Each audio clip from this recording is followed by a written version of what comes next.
I think they're waiting for us to call. I guess we're the only public. And we are live. Thank you very much, and good evening, and welcome everybody to the meeting of the Northwest Community Council. Today is March 8, 2021, and I would like to call this special meeting to order. And to begin with, I would like to go through the roll and just make sure that we do an audio-visual check with each of our councillors. And so I would first ask for Councillor Daigle-Gammon. Good evening, Mr. Chair. Kathy Daigle-Gammon, Waverly Fall River, Musqueam Valley. Happy International Women's Day, everyone. Happy International Women's Day indeed, and I'm glad that the fairer sex makes up more of this council than Tim and I. Councillor Lovelace. Good evening, Mr. Chair. Certainly not fair sex. Fair enough. But yeah, but I will say that I'm very pleased to join this meeting tonight from District 13, Hammond Plains, St. Margaret's. Good evening, colleagues. And Councillor Blackburn. Hello, good evening, everyone, and yes, happy International Women's Day, and have to congratulate my colleagues, co-host Pam Lovelace and panelist Kathy Daigle-Gammon, who were front and center at HRM's International Women's Day ceremonies at the Public Library in downtown Halifax today. So fantastic job, congratulations, and happy International Women's Day. Thank you. Thank you. Thank you. And Deputy Mayor Outhet. Good evening, colleagues, and Chair, glad to be here. International Women's Day, and we have started off the day with my wonderful wife and daughter celebrating that, and now with some fabulous colleagues. So good way to end the day. Absolutely. Thank you. And we have with us Roxanne, our solicitor, and a number of the rest of staff. So I would like to begin with the approval of the minutes of February 8th, 2021. I so move, Mr. Chair. Okay, moved by Councillor Lovelace, seconded by Deputy Mayor Outhet. Are there any errors or omissions for the minutes of February 8th, 2021? Not hearing any. No. All in favor of the minutes signify by saying aye. Aye. Aye. All opposed signify by saying nay. Thank you. The motion passes. We have the approval of the order of business and approval of additions and deletions to the minutes. And there is someone on the line who is not muted. I would ask that if you're phoning in, if you could please press *6 to be muted, and then if you're going to be participating in the meeting, we would ask you to press *6 again to unmute yourself.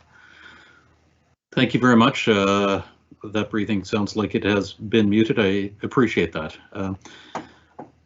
So over to the clerk for the additions and deletions. Any changes to the order of business?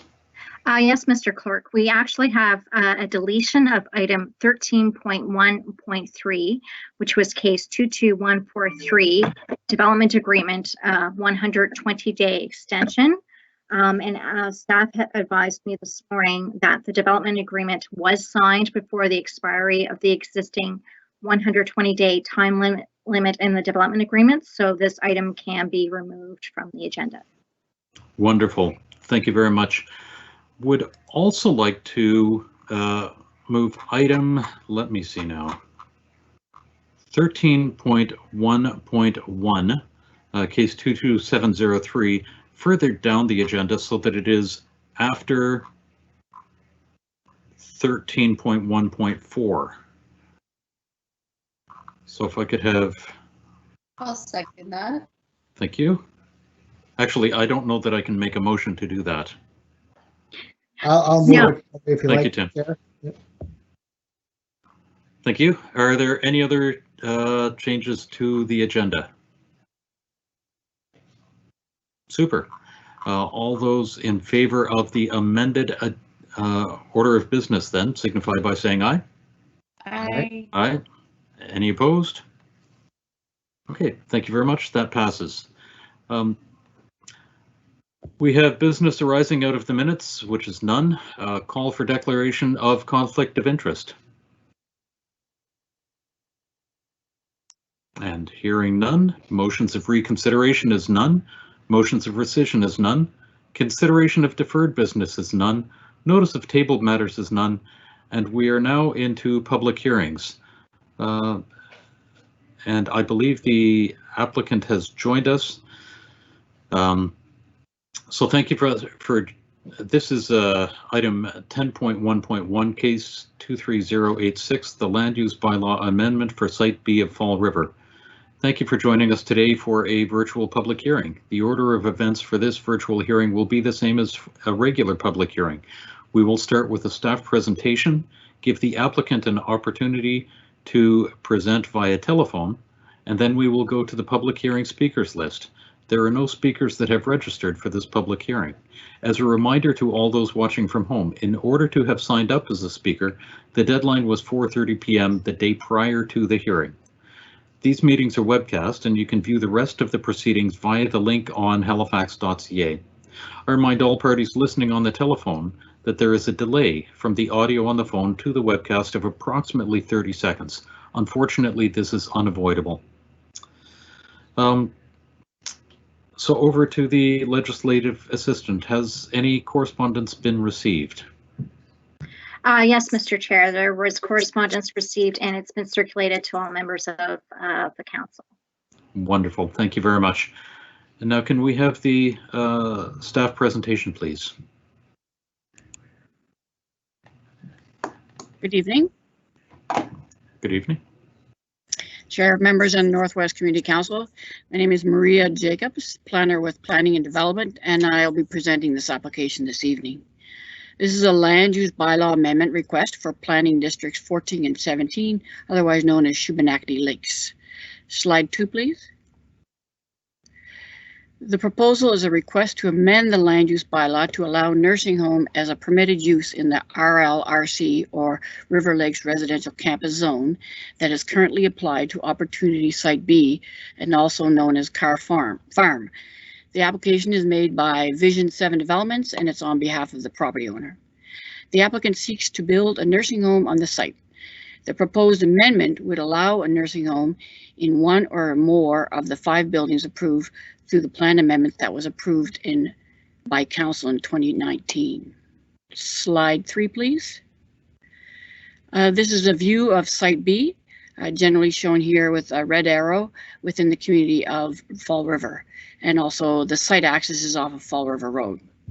Slide 4, please. Is the closer view of the Site B. The approximate 49 acres parcel, as mentioned in the previous slide, has access off of Fall River Road. The formally approved in 2019 Site B amendments and application of the RLRC zone regulates an opportunity to develop a maximum of 5 multiple unit dwellings with services and amenities which are geared towards allowing people to age in place. Slide 5, please. So to give you some planning background, in the regional plan, Fall River is designated as a rural district growth center and a community that is planned to support low to medium density residential development with municipal water service. A community visioning process took place starting in 2007, followed by the River Lakes secondary planning process. The River Lakes secondary planning strategy was approved by Regional Council in 2014.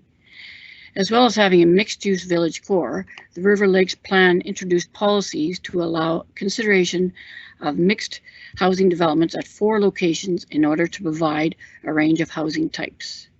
Shown on this slide is the village main street and the 4 residential opportunity sites. The opportunity site B, shown in green and highlighted with the red arrow, is the planning application site we are discussing this evening. In 2019, as mentioned before, the council approved the RLRC zone, River Lakes Residential Campus Zone, that is applied to this opportunity site, and it allows a residential campus type development. Slide 6, please. The intent of this zone is to enable a maximum of 5 multiple unit dwellings with services and amenities. It is applied to Site B in the plan area and is therefore subject to land use bylaw requirements and site plan approval. It provides details in the zone itself to ensure development is designed to include services and amenities to allow people to age in place. It complements the policies in place, complements the surrounding neighborhood, requires it to be built to reflect an integrated approach to design, building, form, and site development. It also has controls in the land use bylaw related to architecture, for example, parking, pedestrian access, outdoor lighting, and accessory buildings.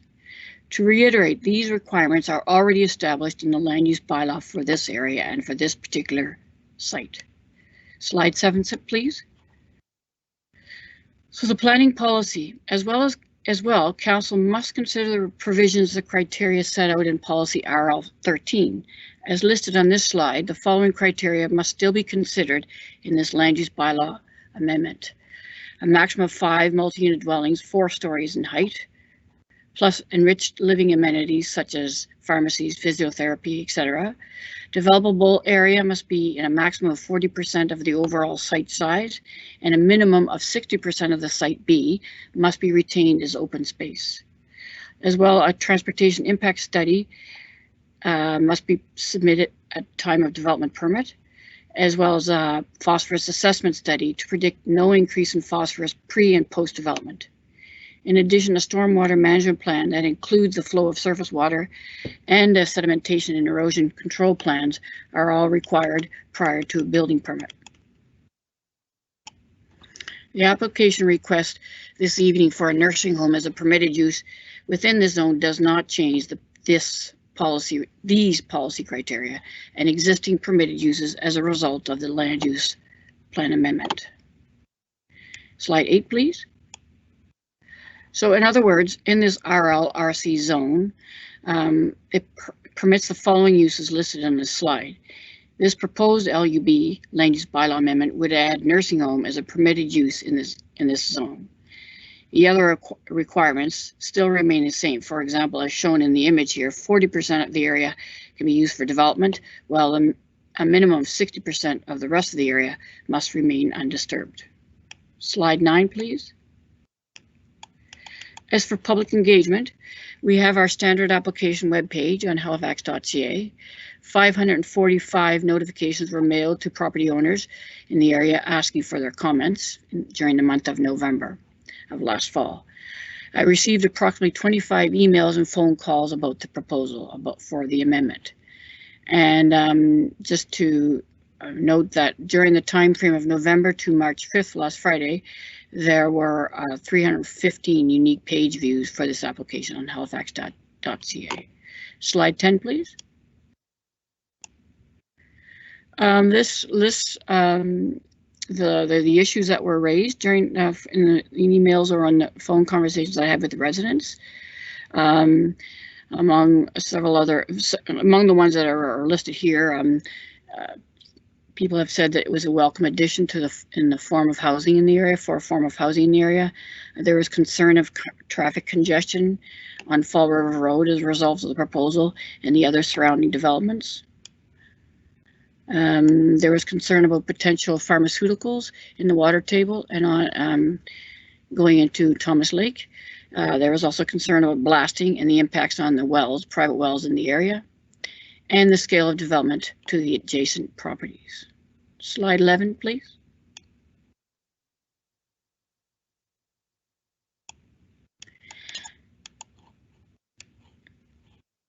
So as first reading was given for this application on February 8th, it is staff recommendation that Northwest Community Council approve the proposed land use bylaw amendment request to include nursing homes as a permitted use and is set out in attachment A of the staff report. Thank you. Next slide. This concludes staff's presentation for case 23086. Thank you. Okay, and thank you very much. At this point, I'd like to open the floor to any members of the Northwest Community Council for questions. So if you would like to ask any questions, please indicate that in the chat and we will get to you. Councillor Daigle-Gammon, go ahead. Would you mind starting off by putting, let me see now, by putting the motion on the floor, please? Certainly, I can do that, Mr. Chair. move that the Northwest Community Council adopt the amendment to the land use bylaw for planning districts 14 and 17 as set out in attachment A of the staff report dated February 2nd, 2021. Is that the Thank you. motion? Second? Seconded by Excuse me, Councillor Love. Mr. Chair. Yes, We ma'am. need to actually hear from the applicant before we can put the motion on the floor. My apologies. Okay. So go ahead, Councillor Daigle-Gammon. Procedurally, do you want to hear from the applicant before I have my comments, or? Well, do you have any Just questions of questions clarification. for staff? Yes, all right, I have a question, thank you. Okay. So if this goes forward, is it just one of the 5 buildings going to become a nursing home, or is it in future any number of them on the site could become a nursing home? Well, the intention right now, if you add nursing home as a permitted use in that zone, the RLRC zone,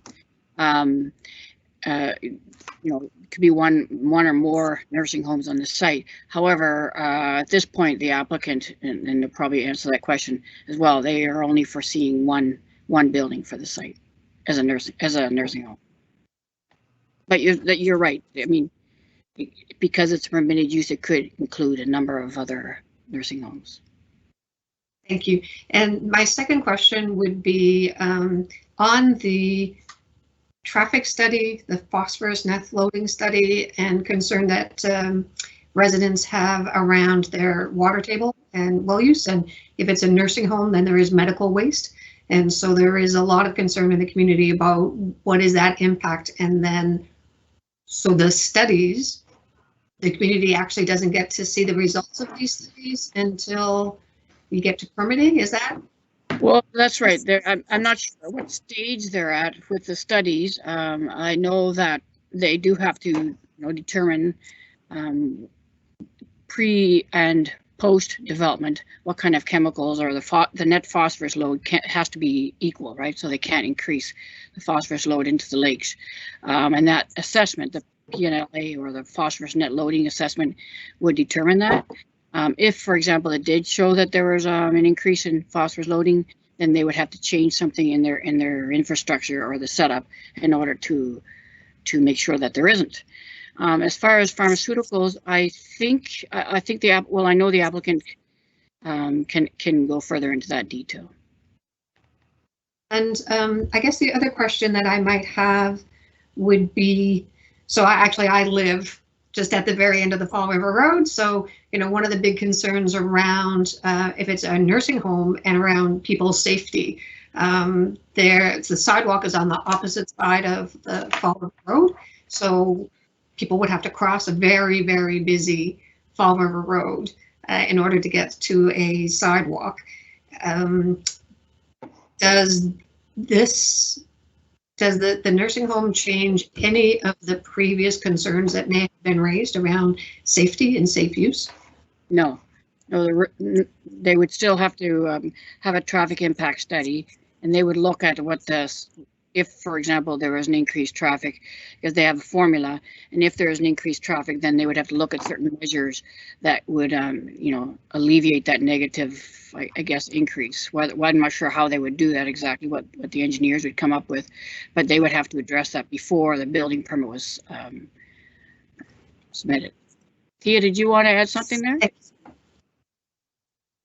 I could actually, if you don't mind. Thank you, Mr. Chair. Thea Langell. I'm the Principal Planner for the Rural Policy and Applications team.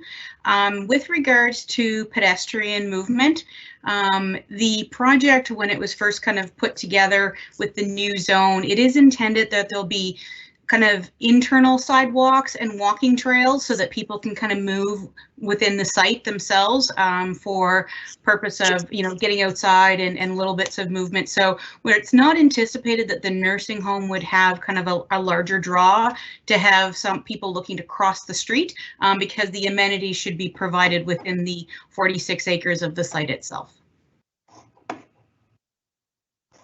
Okay. Yeah, it's a beautiful road to walk.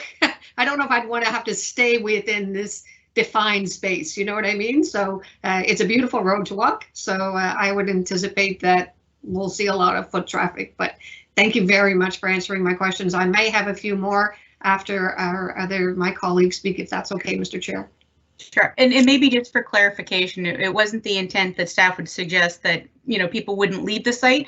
What we were trying to ensure that there was the flexibility and the options for amenities on site for those that choose to stay on site. Thank you. Good. Thank you. I don't see any further speakers in the chat.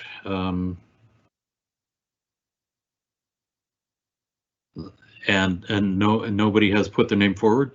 Councillor Daigle-Gammon, if you have further questions, you may continue. Mr. Chair. Liam, you are sharing your screen.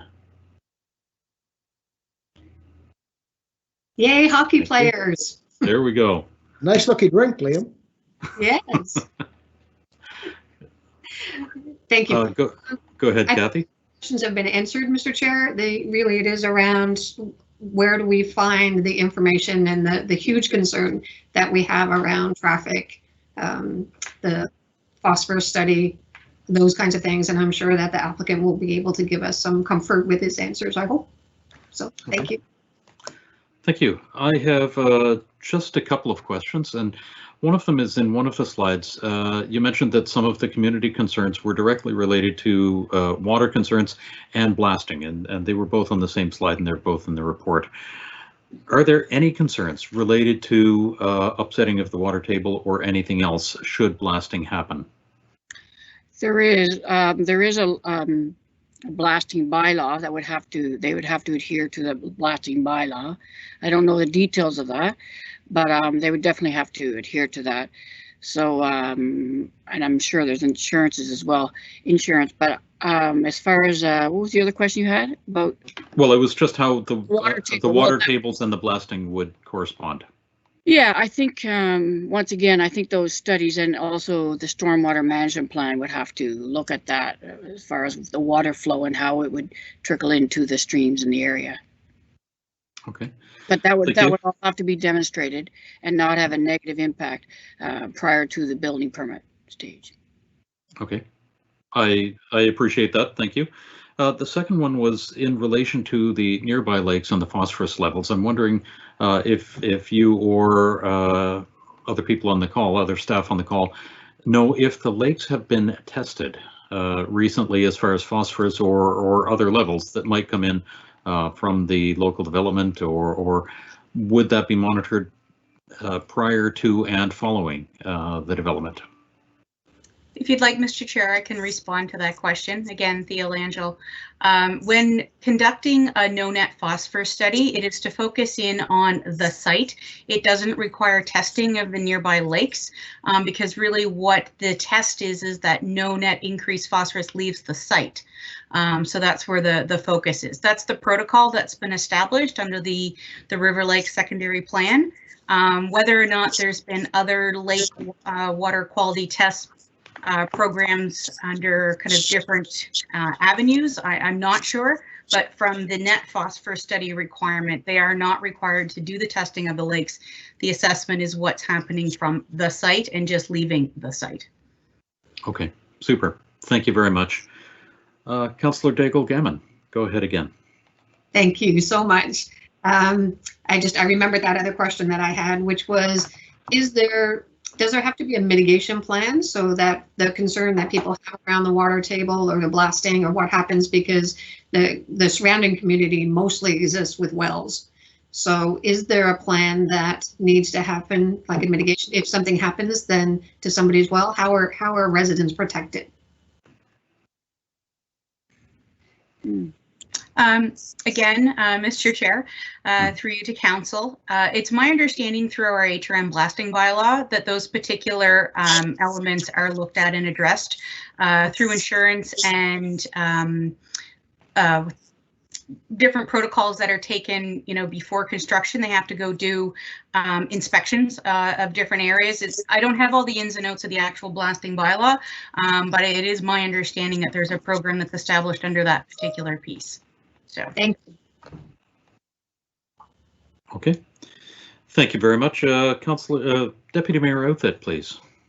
Thank you, Chair. And just to help out hopefully a little bit there, if the if homes are within the blasting zone, they are covered by the bylaw, as Thea has said, and I would certainly think that there would be both water quantity and water quality testing done within the zone. The problem that we get into, Kathy, is when it's not within the zone, and I had this problem up on when the Rim building was built and folks on Giles Drive, it was just outside of the blast zone, but still folks believed that their water quality and quantity was damaged. So they did testing done and then ended up, threatening litigation and this sort of thing. We ended up trying to help them at council, and we did. The problem is, and you probably know this, Councillor Daigle-Gammon, but if you don't, if they're outside the zone, I would still encourage them to get testing done because, blasting on occasion can impact well water quantity and quality. But if they're not in the blasting zone,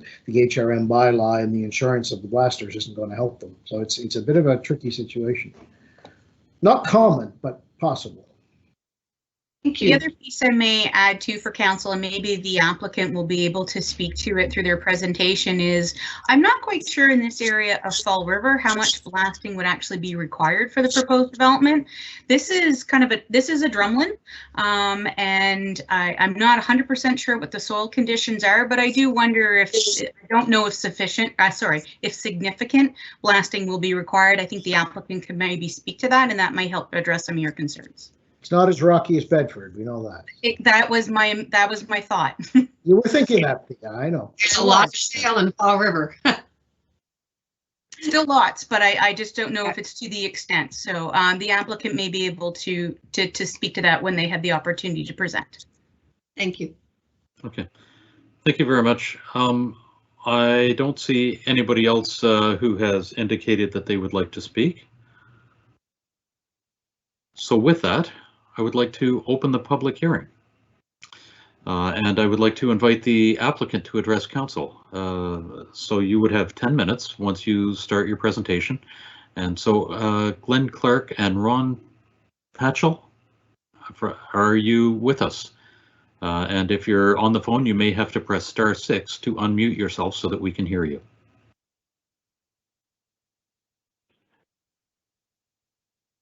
And at this point, we don't hear you.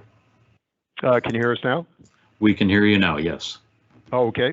No, my name is Ron Pahal. I'm here with, are we ready to go? Yes, and just as a reminder, you have 10 minutes. Oh, okay. Is the presentation? The presentation is being displayed. It shows the background slide. Oh, okay. So to introduce myself, my name is Ron Pahal of Vision 7 Developments. I'm here with Glenn Clark, also of Vision 7 Developments, and Janet Sim, President and CEO of Northwood, is with us as well. We just have one phone, so you might have to bear with us if there's questions as we pass that around. Thank you very much for the opportunity to make this presentation tonight. In looking at the first slide, by way of background, last summer we were approached by Northwood to see if we would be open to the idea of having a nursing home as part of the new development. Next slide, please. As many of you are aware and following the project, the main concept of our project is to provide a much needed housing alternative for the growing number of 55 plus. It's an active lifestyle approach with services available on an a la carte basis.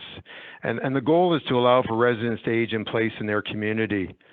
Once approached by Northwood, it was clear to us that a nursing home would add to the housing continuum and allow a broader range of residents requiring a higher level of daily care to stay in their community. Next slide, please. We then met with planning staff on this opportunity. It was determined that a zoning amendment was required to add nursing home as a permitted use within the River Lakes residential campus zone. And that work was initiated in August. Site signage and all the other requirements of the zoning amendment were initiated. Next slide, please. As regards current status, discussions have continued with Northwood. There's no formal agreement in place. We continue to have dialogue with Northwood in anticipation of the outcome of this public hearing.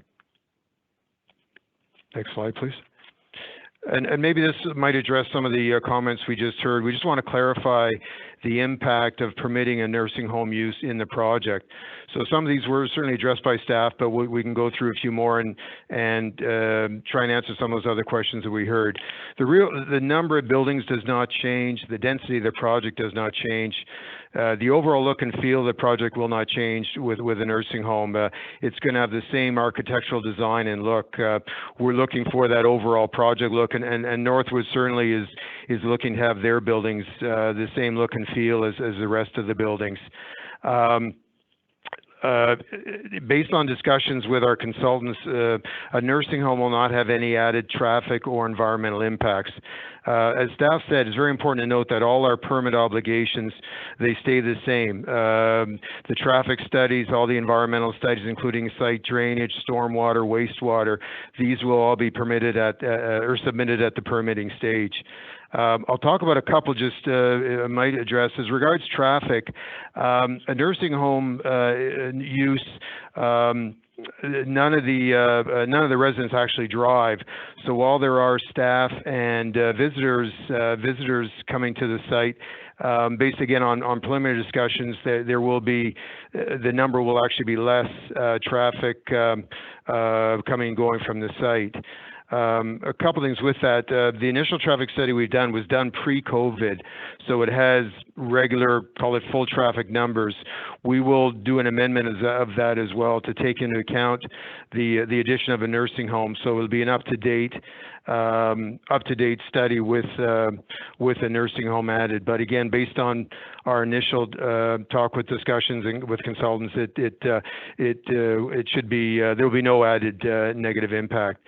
As regards blasting, as staff said, we have a bylaw to follow in that regard. The other thing we will add is there you know, as with any major project, there will be some blasting. But what we're doing right now, and we're still doing this work with our site engineers, working on the cut and fill, and certainly our goal as well is to keep any blasting to a minimum. So we're certainly going to keep working on that as well. Again, I might repeat myself, but again, all studies will be submitted. Some are again just working along with our site plans, and I'll talk about that in a minute. Project update. They're not, you know, we're not submitting them now. We need to get this element done, but they'll all be done in the required detail for the permit requirements. Next slide, please. By way of project update, significant site planning has taken place since the zoning approval. We worked really hard to get the look and the feel of the project just right. We know how important it is to the community. And with that, we've gone through a number of site layouts and building designs. This includes design elements of the site and buildings that we changed because of the impact of COVID-19. So this overall planning work is nearing completion. And we want to just share the next couple slides or a couple of renderings of the project just to give you initial you know, feel and look of the project. Next slide, please.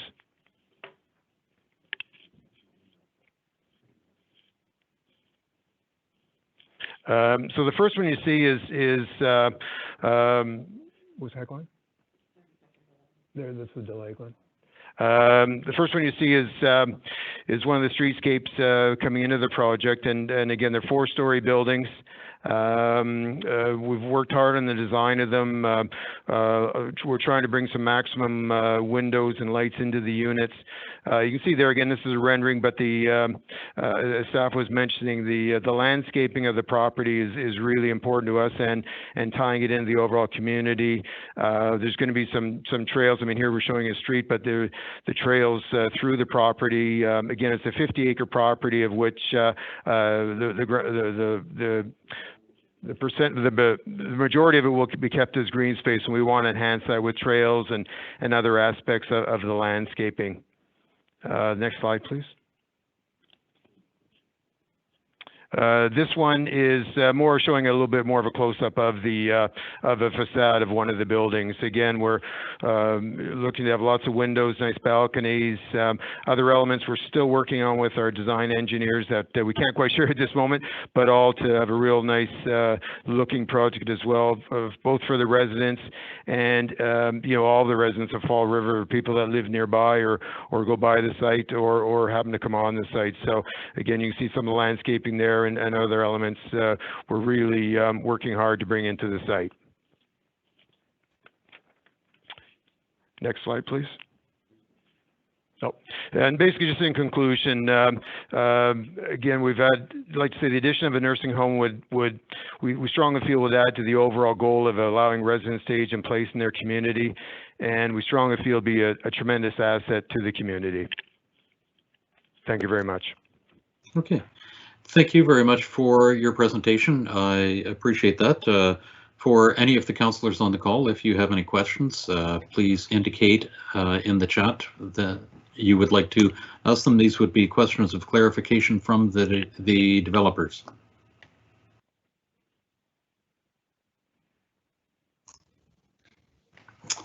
Councillor Daigle-Gammon. Thank you, Mr. Chair. The renderings certainly look very nice. So thank you for the sneak preview of that. It looks really good. My question is maybe for Northwood, and it's more about who determines or how is the bed use determined? Is it the province that decides who has to live in the nursing home? Is that okay? The province? Okay, Kathy. What I'll do, Kathy, like I said, we're sharing one phone here, so I'm going to pass it to Janet. And if you could, we stayed off speakerphone as they recommended. If you could repeat the question for Janet. Thank you very much. Just tell me when. I'm ready. Thank you. Oh, good. Hi, Janet. Thank you for being here with us. My pleasure. My question is who determines? Does the province determine who gets the beds in the nursing home? So like, Absolutely. Talking about aging in place, seniors being able to live in their own communities. But if the province determines who lives in the beds, then I was just curious about that.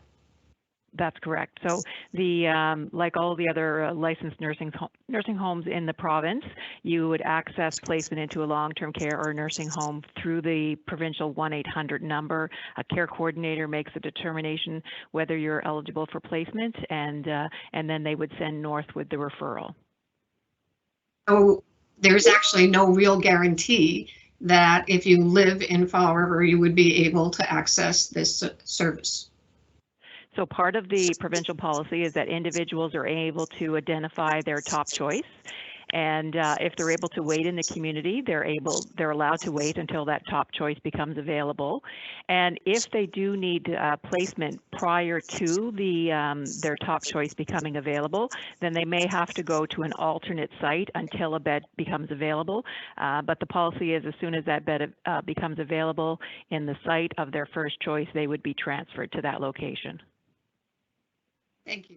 That's sort of what I thought would happen. And my second question might be, is there any plan to engage in the community again, to do any kind of a public awareness with the community? And I asked that of our planners, of the applicants, sorry. Hello. Look, Kathy, you may have to ask your question again. Yeah, if you could repeat that, Kathy. Yeah. Yeah, no problem at all. I was just wondering if you have any plan, after this, is there any plan to come back to the community of Fall River and do an awareness session or an education about what it is that is actually going to happen? Okay, just a second, Kathy. I'll pass you to Glenn for that.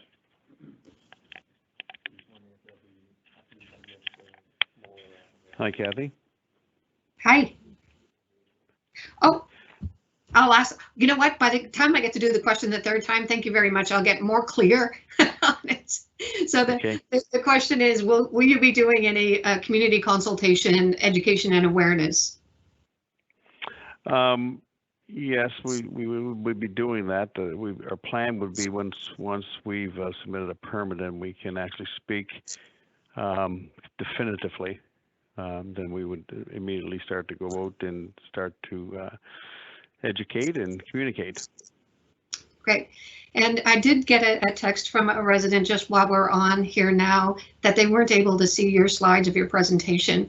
Will you be making them public in any way so that people can see? Yes, we will. Yes, we will. Though, what we want to show council tonight, what we have, there'll be some little tweaking to that yet, but it'll be very close to what it is. Thank you. Thank you. Councillor Lovelace. Thank you, Mr. Chair. My question is for Janet. Janet, can you join the call? Okay, just a second. I'll pass the phone to Janet, Yes. Councillor. Thank you so much. Hello, it's Janet Sim. If I can get you to repeat the question, please. Certainly, Janet. I haven't asked it yet. No worries. Oh, thank you. No worries. It's Councillor Lovelace here, and I just have a question about, you know, the origins of your choice to go to Fall River, and I will just, you know, I will just say that my son has actually had involvement as a volunteer with Northwood, and I know that this has been a very difficult year for your organization overall. I'm just trying to get a sense of, you know, what was your reasoning as an organization to enter these discussions in Fall River for this land use? Certainly. So we've been involved with the developer when we're looking at the development of the campus prior to the announcement of a new long-term care facility. And Northwood's model is really a campus of living where we have individuals who have different levels of ability living in the campus, and that allows individuals to a reflection of normal life as opposed to potentially being isolated in a nursing home. So when we were advised by the province that our proposal to have an additional long-term care facility was going to be supported, we naturally thought of Fall River. Not just because of the project and our involvement, but Fall River, particularly around long-term care, is underserviced, and we thought it would be a perfect solution for a new facility in that community.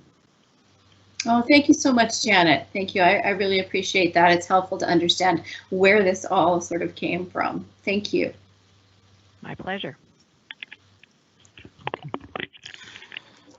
Thank you. And I don't see any further speakers. Again, if you would like to ask a question, please indicate that in the chat, and we will be able to ask those of the applicant. And seeing no further speakers, there are no registered speakers for this public hearing of case 23086. So I would appreciate a motion to close the public hearing. I so move, Mr. Chair. Councillor Lovelace moves, and I heard Councillor Routhet seconding that. All in favor of closing the public hearing? Aye. Thank you. All opposed? Great, thank you. Now, no further speakers can be heard following the motion to close the public hearing. Members of council can still request staff clarification about any of the parts of the hearing. So what are the wishes of council? Councillor Daigle-Gitman, would you like to make the motion, please? Yeah, I can do that again. So Great, thank you. So I would like to move that the Northwest Community Council adopt the amendment of the land use bylaw for planning districts 14 and 17 as set out in attachment A of the staff report dated February 2nd, 2021. Thank you very much. Mr. Chair. And Councillor Lovelace would second that. Thank you. Go ahead, Councillor Daigle-Gitman. The community of Fall River is very much in need of alternative housing, and we need housing for seniors. We absolutely need long-term care in our community and close. And so, you know, it is a risk that it might be a whiles away. You're going to make your wish list and say, I want to be number one. My choice would be Fall River. Our community is a wee bit divided, I would say. There are a lot of concerns that we are going to be investing our faith probably in the permitting side to make sure that all of that is taken care of in permitting. So I will support this motion. Okay. That's it. Thank you very much. Are there any other? Go ahead, Councillor Lovelace. Thank you, Mr. Chair. So I also support this. While I recognize and thank the residents for making their voices heard and recognize that a number of those concerns can be addressed as we move forward through this process. You know, it will take time, obviously, to get it all right and get the building built and all of that. But, you know, I have great confidence in the system that we have and in the staff that we have in the permitting structure and in that system. And but more importantly, we need to have diversity in our housing stock, and we need to be taking good care of our seniors and providing opportunities for them. And I want to thank Northwood for coming forward with this proposal. You know, it's I think it's very important and much needed. I do support it. Thank you, Mr. Chair. Okay. Thank you very much. Are there any further speakers to the motion?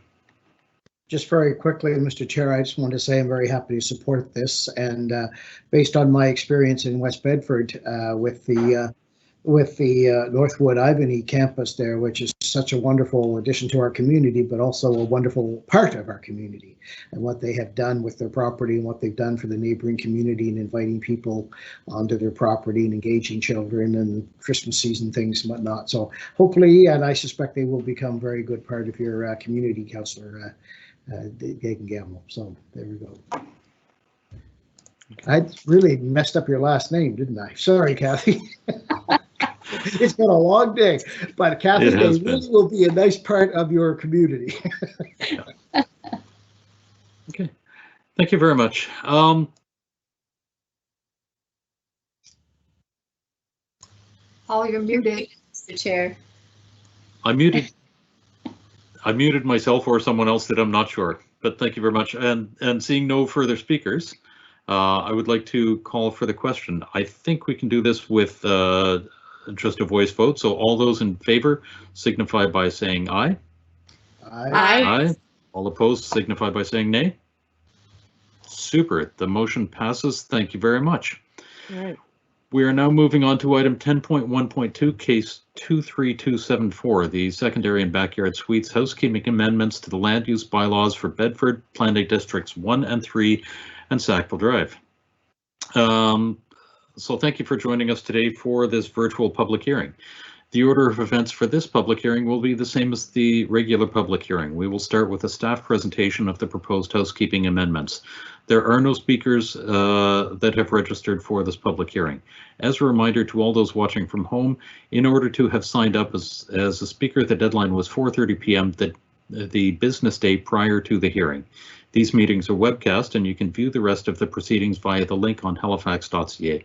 I remind all parties listening on the telephone that there is a delay from the audio on the phone to the webcast of approximately 30 seconds. Unfortunately, this is unavoidable.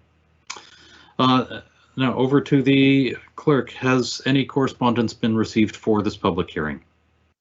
Mr. Chair, there was no correspondence received related to this public hearing. Okay, thank you. And at this point, can we have the staff presentation, please?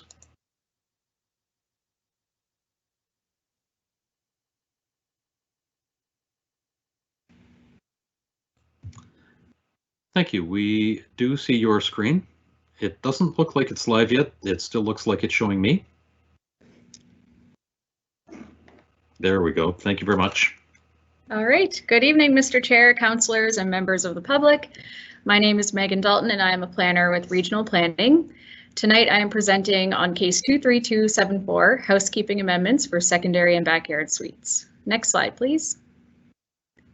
On September 1st, 2020, Halifax Regional Council approved amendments to the Regional Municipal Planning Strategy and all land use bylaws except the Regional Centre Plan Package A land use bylaw to allow secondary and backyard suites accessory to single unit, 2-unit, and townhouse dwellings.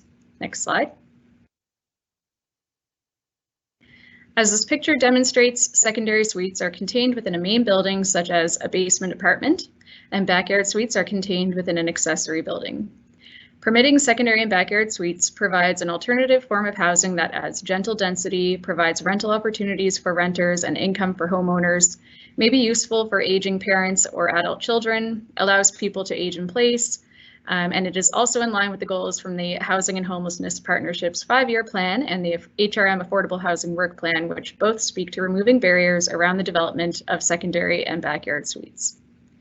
We are here tonight because after these amendments were approved, staff found errors across 11 land use bylaws, 3 of which are in the Northwest Community Council area. The errors include typos and missing or incorrect section references. The following errors were found and amendments provided. Next slide, please. In the Bedford land use bylaw, the residential single dwelling unit, the residential 2 dwelling unit, the residential townhouse, residential reserve, and Cushing Hill residential zones include a maximum number of dwelling units per lot. For example, the residential single dwelling unit zone permits 1 dwelling per lot, and the residential 2 dwelling unit zone permits 2 dwellings per lot. While these provisions would apply to a principal or main dwelling unit, it is recommended that the text not including secondary it is recommended that the text, not including secondary or backyard suites, be added to each reference to a maximum number of dwelling units to provide clarity that secondary and backyard suites are permitted in these zones. Next slide. In the land use bylaw for planning districts 1 and 3, part 4, general provisions for all zones, section 4.19a, subsection 2, the text containing is being replaced with contain for proper grammar. Next slide. In the Sackville Drive land use bylaw, part 6, general provisions for all zones, section 33, the text is being removed for proper grammar. Next slide. In the Sackville Drive land use bylaw, part 6, general provisions for all zones, section 34b, subsection 1IB and 2b, section 16a is replaced with section 16 to correct the section reference. Next slide. In the Sackville Drive land use bylaw, part 6, general provisions for all zones, section 34b, subsection 2II, sections 33, 34, and 34a is being replaced with sections 32, 33, and 34 to correct the section references. Next If slide. I may make a comment, we are looking at slide 9 right now. So. Oh, okay, we got ahead somehow. Yep. So I'm on the last slide anyway. So slide 9, please. Thank you. So correcting these errors will ensure the proper implementation of the secondary and backyard suites policy amendments. Therefore, staff recommend the Northwest Community Council adopt the proposed amendments to the land use bylaws for Bedford, planning districts 1 and 3, and Sackville Drive as set out in attachment B. Next slide.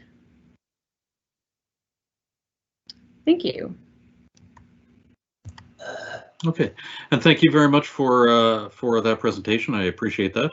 At this point, I would like to open the public hearing.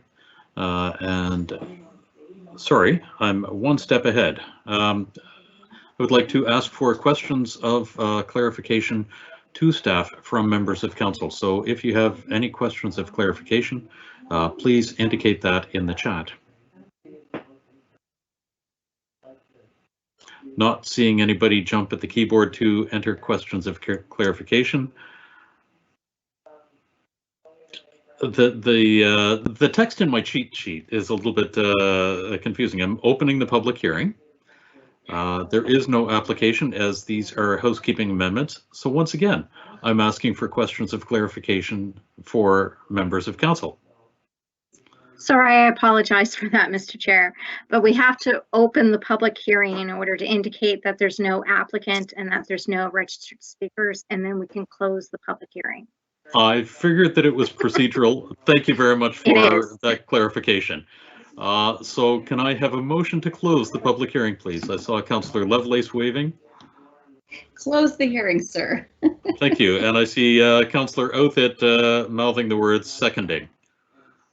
Beautiful. All those in favor of closing the public hearing signify by saying aye. Aye. Thank you very much. All opposed say nay. Wonderful. The public hearing is closed. So at this point, a third time, members of council can request staff clarification about any issues raised during the public hearing. And there haven't been any questions yet, so I would assume that there aren't going to be any questions. At this point, can I have someone put the motion on the floor, please? I'm happy to do that. Despite all the controversy and debate over this, I am quite happy to bring this forward. And that motion be that Northwest Community Council adopt the proposed amendments to the land use bylaws for Bedford Planning Districts 1 and 3 and Sackville Drive as set out in Attachment B of the staff report dated January the 4th, 2021. Happy to move. Thank you, Deputy Mayor Outfit. Can I have a seconder, please? I'll second that. Councillor Blackburn, thank you. It's important that we have good grammar in Bedford and Sackville, so thank you for bringing this forward, staff. I once had an English test that simply consisted of spell grammar, and half the class got it right. So, if there are no questions or comments, call for the question. So, all those in favor of the motion signify by saying aye. Aye. Aye. Any opposed, say nay. The motion carries. Thank you very much. That was a challenging one indeed. So item 10.2 is the variance appeal hearings. There are none. Item 11.1 is correspondence, and over to the clerk. Have we received any correspondence? Yes, the clerk's office received correspondence for item 10.1.1, as I previously mentioned. Besides that, there was no further correspondence received. Okay, thank you very much. Are there any petitions? Yes, Mr. Chair. Go ahead, Councillor Lovelace. Thank you, Mr. Chair. I have received a petition from residents on case 22547, Municipal Planning Strategy and Land Use Bylaw Amendments for Winslow Drive, Upper Tantallon. And I will table this petition with Northwest Community Council. Wonderful. Do you have the number of signatures? Oh, sorry, Mr. Chair, I have 48 signatures. 48 signatures. Wonderful. Thank you very much. Are there any other petitions?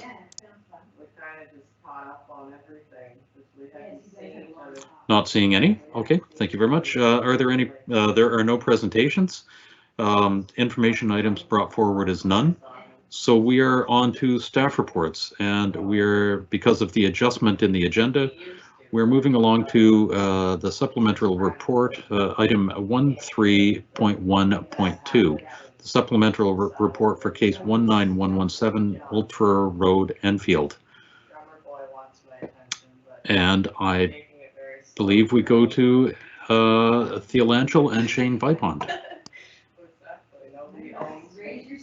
I think somebody needs to be muted, Mr. Chair, getting a lot of background noise. I am going to go and close my office door just as soon as Thea begins. Thank you very much. Sorry. I thought it was one of our callers. I didn't think it was Donna. Sorry. No, yep.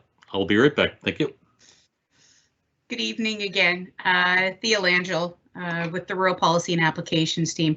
This particular item, actually, you will not see, we're not providing a staff presentation on the supplementary report. Really what has happened here this evening is staff wanted to ensure that the supplementary report was tabled with Northwest Community Council in advance of the public hearing, which is scheduled for April. This will allow us to provide the supplementary report on the case website so that the members of the public have access to it in preparation of the public hearing for April 12th. So really, we won't be speaking to this matter where first reading has already been given. We will ensure that we'll cover all the details of the staff report and the supplementary report at the public hearing on the 12th of April. Super. Thank you very much. Are there any questions for Thea or Shane on this matter? I have a question for Thea, if that's okay, Mr. Chair. Absolutely. Go ahead. So thank you for the supplemental report. And so when the staff, when you do your staff report at the public hearing, will the concerns that the supplemental report addresses be sort of in the forefront of the report, so that if residents in the area haven't had a chance to read it, then the staff report will be, the staff presentation will be able to give people good ideas of answering their questions around some of the other concerns, really around understanding the environmental concern, the endangered species, well water, traffic, all of those things will be a focus of the report. Does that how that happens again? Yes, so Mr. Chair, to you, to council. It will be staff's goal to provide kind of an all-encompassing presentation to try to cover off those topics for yourself, council, and for members of the public, and provide an overview of how they relate to the enabling policy and what staff's evaluation of those particular matters were. So we will do our best to try to cover off all those topics. That will be a summary of both the staff report and the supplementary report. Very much. Great. Okay. Thank you. Are there any further questions for staff on this report? No questions, Chair, but I'm wondering, do you need a motion to accept the report and table it? Or? I don't believe so. This is just bringing it forward, if I'm not mistaken, Thea? That's my understanding, and by at least, by bringing it forward to council and having it on your agenda, we are now able to share that with the public. We weren't able to do so until it's been shared with, tabled with council. Yeah, I'm just wondering, and I don't know if anybody has an opinion on that. I know when we bring forward our annual report and whatnot, we actually have to move to accept it. I just want to make sure, I don't know if Roxanne or the clerk have any thoughts on this, just to make sure we're not doing anything wrong. It's not a big deal, but we usually have to move to accept reports, I believe.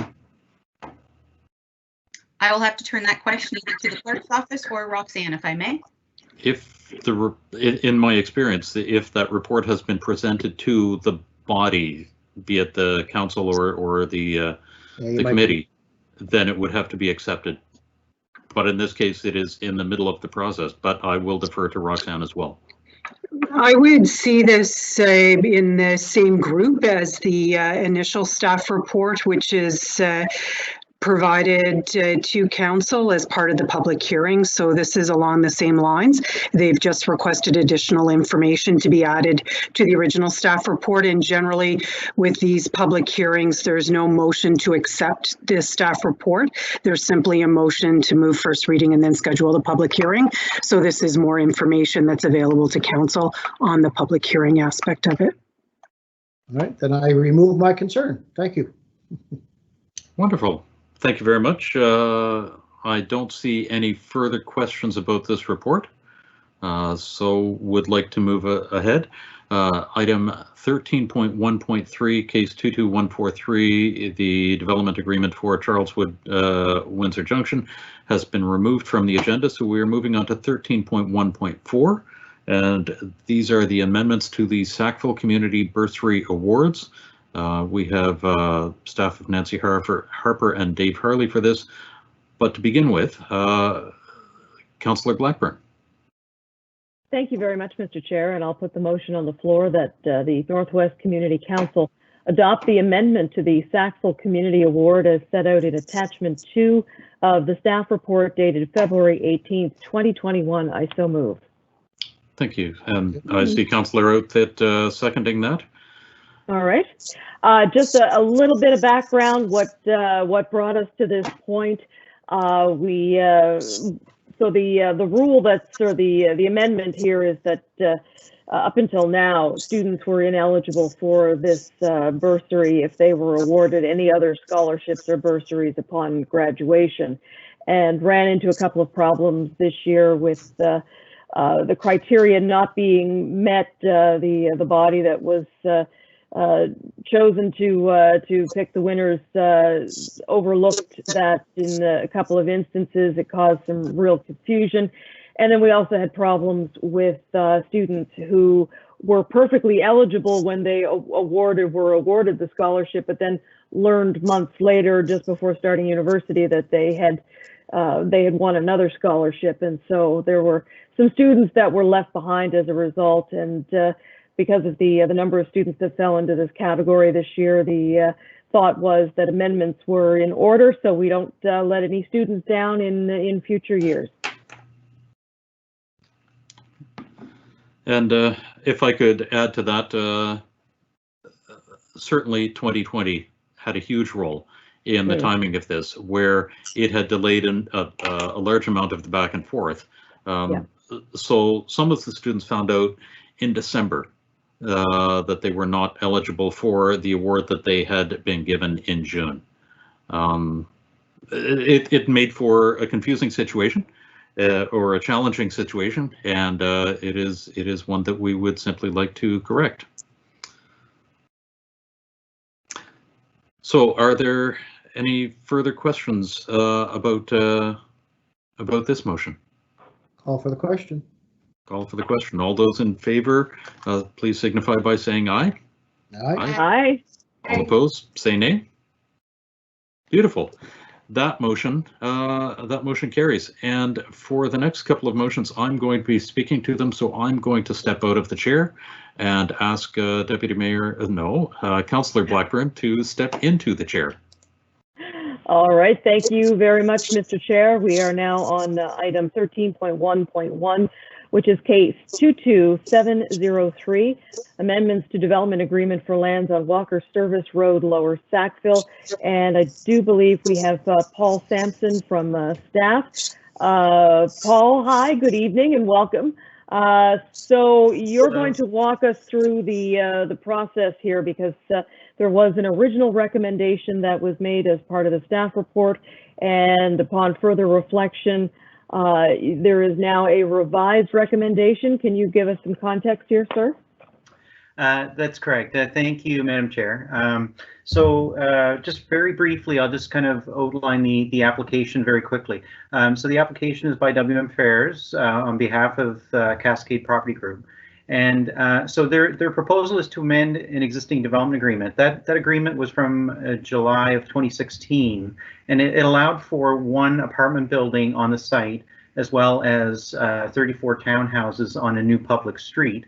And a public park was part of the proposal, along with one single unit dwelling. So the proposal to amend the agreement is to allow for a total of 2 apartment buildings.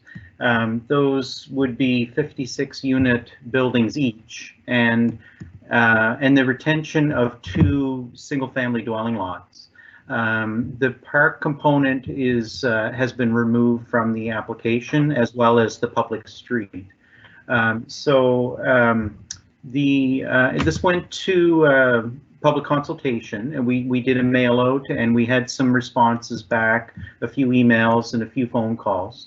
And the application went to the Northwest Planning Advisory Committee.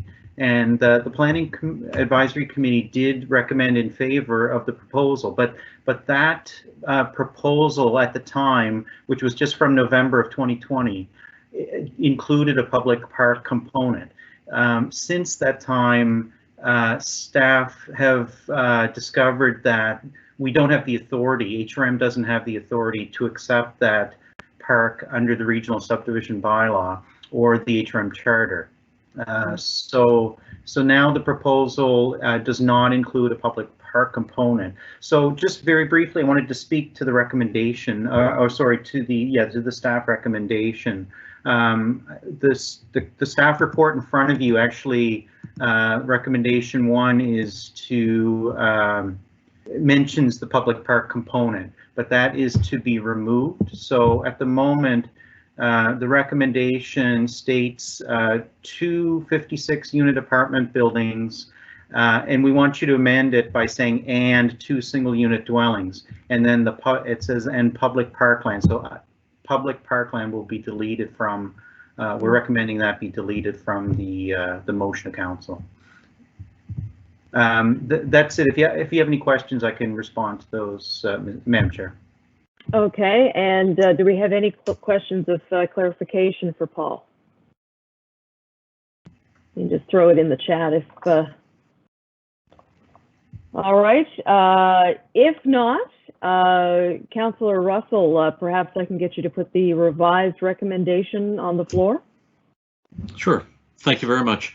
I move that Northwest Community Council give notice of motion to consider the proposed amending development agreement as set out in attachment A of the staff report dated February 12th, 2021 to permit 2 56-unit apartment buildings and 2 single-unit dwellings at 26 and 34 Walker Service Road and lands with PID 40699829 and 40124398 Lower Sackville, and schedule a public hearing.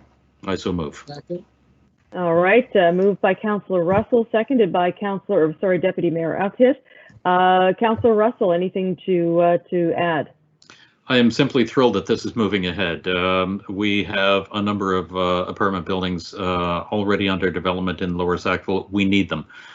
We have a 0.5% vacancy rate here in Lower Sackville, and I think the last number that I saw was 1.9% across HRM. We're comfortable with about a 4% vacancy rate. So we are still in a pretty tight spot when it comes to people being able to find a place to live, and we have heard from the developer in the past that these would be comparable to other places in Sackville from the perspective of people being able to move in and fitting within the fabric of Sackville. So I absolutely support this development. It will reinvigorate this particular chunk of land, and it will be a fantastic addition to Lower Sackville. So I'm just thrilled that it's moving ahead. Thank you. We have a construction crane in Sackville now. We do. Keep the hurricanes away. All right. Anybody else looking to speak to the motion or any questions? I'll call for the question. All right. Then with that, the Deputy Mayor has called for the question. All those in favor signify by saying aye. Aye. Opposed, nay. Motion carries. Thank you very much. So I guess now we're going to jump back into the regularly scheduled agenda, and 13.2, this is members of Northwest Community Council, and let me see now, 13.2.1, the amendment of the Sackville Drive land use bylaw. Am I in the right spot here? I think I am. Yes, you are. 13.2.1, Councillor Russell, did you want to move this, please? Sure thing. Thank you very much. I move that Northwest Community Council request a staff report to consider amendments for the Sackville Drive land use bylaw to allow access to multi-unit dwellings across LS, large-scale commercial zone lots. I so move. Second. Seconded. Yep. Pam's turn.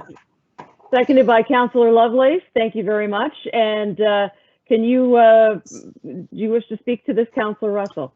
I do. I am sharing my screen at this point, and what my screen shows is two things. On the left side of the screen is what the site plan is. And I shared half of this last night with the community, and we have seen some of this from the developer when they are looking for proposals. So in the top right corner, it indicates a retail space and a coffee shop. This is the top right blue building. And this is on the corner of Beaverbank Connector and Sackville Drive, and they would make use of the exit to Sackville Drive through what is currently the Midas Muffler driveway. The Midas Muffler building is going to stay there. The second part of this development is below that. It is the building that is shaped like an upside down L. And this is in the DC3 zone, and you can see on the right hand side of my screen that the top portion of this corner is the LS zone and the bottom portion is the DC3 zone. And the DC3 zone would just have this apartment building, which I believe is 56 units. And so the challenge that we face is people are able to get into this property off of the Beaverbank Connector. They are not able to get out to Downsview Mall. So the only way that they can get off of this property is by going across the LS zone. And the LS zone currently permits existing multi-unit buildings. It doesn't permit access to multi-unit buildings. So we're left with people being able to get onto the property, but not off of the property. And I've checked with our legal staff. That ruling is pretty tight.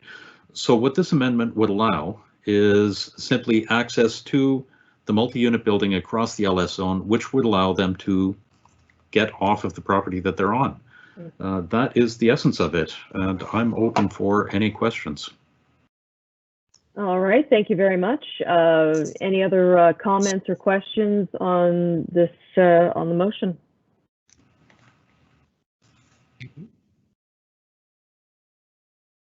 Question? No, not seeing anything else. The question has been called for. All those in favor signify by saying aye. Aye. Aye. Aye. Opposed, nay.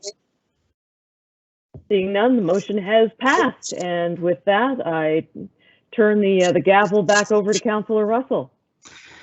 Thank you very much, and thank you very much to the rest of council for your support of this. At this point, we are on item 14 in the agenda, which is motions, and there are none. In camera, there are no items. There are no added items. So we are on to notices of motion.